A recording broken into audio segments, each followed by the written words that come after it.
Síscéal sa Choill. Fadó, bhí Colleen ina cónaí I dteach sa Choill, níomh ag ainm di.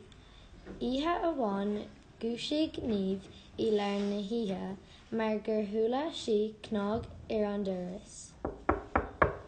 Thuaigh sí go dtí an doras. Chonaic sí aon mhanach bán dearg anois. Rith an taon mhanach ar siúl agus rith sí ina dtithe. Thuaidh Mámaí níomh thuas staire an Choill uirthi ní raibh níomh ann. Ansin, tháinig Mámaí níomh ag dul amach an doras. Thuaidh Mámaí amach ina dtithe agus tháinig sí priansa.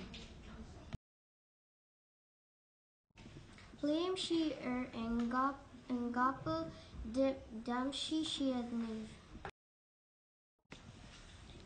Bhí sí ag siorgú leis an timpeallacht.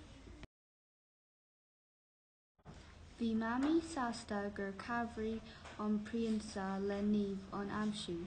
Bhí níomh sásta go raibh aon mhanach aici mar fata. Phós Mámaí an priansa agus bhí áthas an domhain ar an gclán ar fád.